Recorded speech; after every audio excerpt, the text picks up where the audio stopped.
বন্ধু-বান্ধৱীসকল, ইয়াৰ আগৰ ভিডিঅ'ত মই চেবা স্পকেন ইংলিছ এপ, বৰ্তমান দ্য লাৰ্ণিং এপ ASEBৰ চেন্ট্ৰেল টেষ্ট কেতিয়া হ'ব তাৰ ডেট ঘোষণা কৰা হৈছে আৰু সেই ডেটটোৰ এটা ভিডিঅ' মই বনাই থৈছোঁ। আপুনি যদি ভিডিঅ'টো চোৱা নাই তেতিয়াহ'লে ডেছক্ৰিপশ্যনত যাব, আপোনালোকে ভিডিঅ'টো চাই সকলো কথা স্পষ্ট হ'ব পাৰিব। আজি মই এই ভিডিঅ'টোৰ জৰিয়তে যিসকল ছাত্ৰ-ছাত্ৰী ক্লাছ 8ৰ পৰা নতুনকৈ 9 পাইছেহি আৰু বা ক্লাছ 10ত যিসকলে পঢ়ি আছে তেওঁলোকে যদি তেওঁলোকৰ ইউজাৰ নাম্বাৰ বা পাছৱৰ্ড পাহৰি গৈছে কেনেকৈ ৰিছেট কৰিব লাগে আৰু নতুন ছাত্ৰ-ছাত্ৰীসকলে কেনেকৈ তেওঁলোকৰ ইউজাৰ নাম্বাৰ পাব, কেনেকৈ পাছৱৰ্ড জেনেৰেট কৰিব লাগিব তাৰ কাৰণে এটা ভিডিঅ' প্ৰস্তুত কৰি দিছোঁ। যদি ভিডিঅ'টো সম্পূৰ্ণভাৱে চাই আপোনালোকে সকলো কথাখিনি গম পাব। আমি প্ৰথমতে প্লে ষ্ট'ৰ অপেন কৰি দ্য লাৰ্ণিং এপ এই এপটো আপুনি কি কৰি ল'ব লাগিব, ইনষ্টল কৰি ল'ব লাগিব। ইনষ্টল কৰাৰ পিছত আপোনালোকৰ এনেকুৱা ধৰণৰ এটা পপ আপ ওলাব। ইয়াতে গৈ পিনে আপুনি কি কৰিব, গেট ষ্টাৰ্টেড বুলি অপশ্যনটোত ক্লিক কৰিব।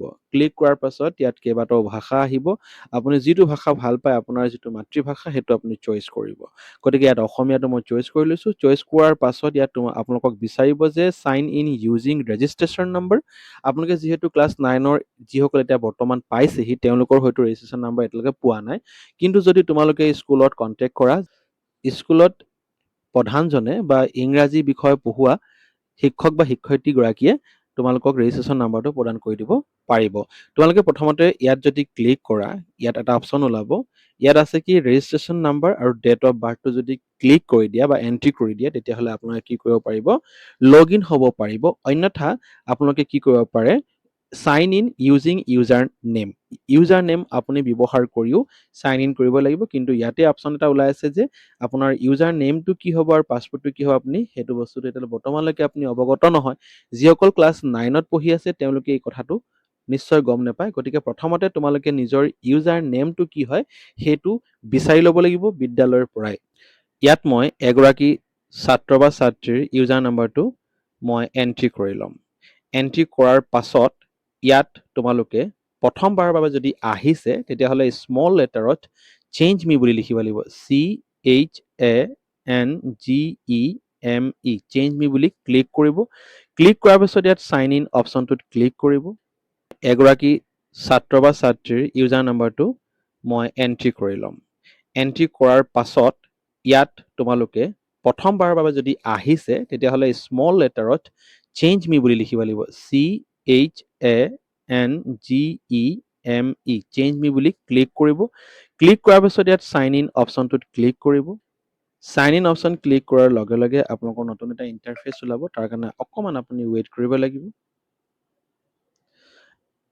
চাইন ইন অপশ্যনটোত ক্লিক কৰাৰ লগে লগে আপুনি ইউজাৰ নাম্বাৰটো আৰু চেঞ্জ মি পাছৱৰ্ডটো দি পিনে আপুনি লগ ইন হৈ এনেকুৱা ধৰণৰ এটা অপশ্যন পাব। তো ইয়াতে কাৰেণ্ট পাছৱৰ্ড বিচাৰি আছে। তো কাৰেণ্ট পাছৱৰ্ডটো হ'ব আপোনালোকৰ স্মল লেটাৰত চেঞ্জ মি, CHANGE, চেঞ্জ মি।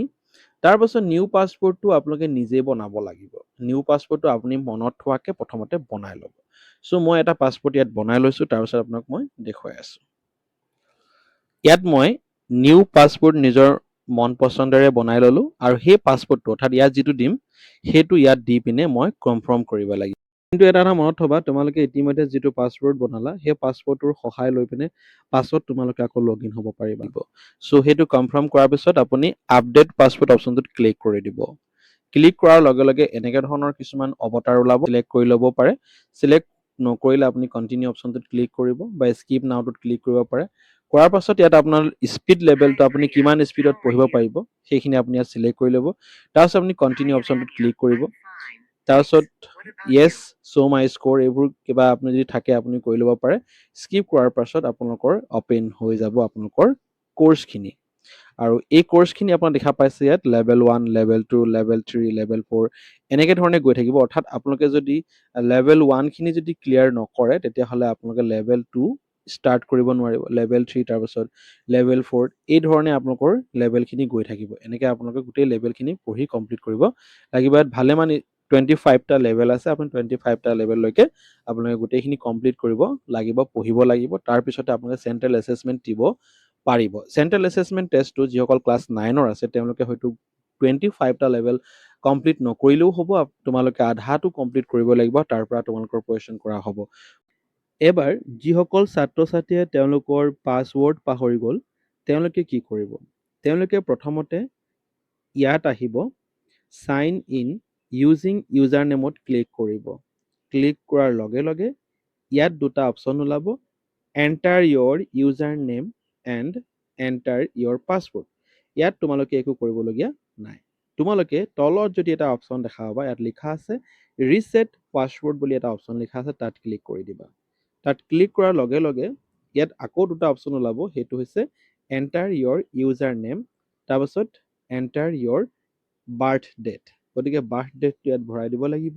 তো তোমালোকে ইতিমধ্যে স্কুলৰ পৰা ইউজাৰ নেমটো পালা, তোমালোকে নিজৰ ডেট অফ বাৰ্থটো এনেও গম পোৱা। এই ইউজাৰ নাম্বাৰটো ইয়াত ভৰাই দিবা। ভৰাই দিয়াৰ পিছত তোমাৰ যিটো ডেট অফ বাৰ্থ আছে, সেই ডেট অফ বাৰ্থটো তোমালোকে ক্লিক কৰি ল'বা। ডেট অফ বাৰ্থটো এণ্ট্ৰি কৰাৰ পিছত ৰিছেট পাছৱৰ্ড বুলি ক্লিক কৰিবা। ক্লিক কৰাৰ লগে লগে এনেকুৱা এটা অপশ্যন ওলাব, তোমালোকে এই চেঞ্জ মিটো কপি কৰি ল'বা। কপি কৰাৰ পিছত আকৌ বেক কৰিবা। বেক কৰাৰ পিছত ইয়াত ইউজাৰ নাম্বাৰটো এইবাৰ তোমালোকে ইয়াত ভৰাই দিবা। ইউজাৰ নাম্বাৰটো ভৰাই দিয়াৰ পিছত ইয়াত তোমালোকে পাছৱৰ্ডটো এটা স্মল লেটাৰ চেঞ্জ মি লিখি দিবা।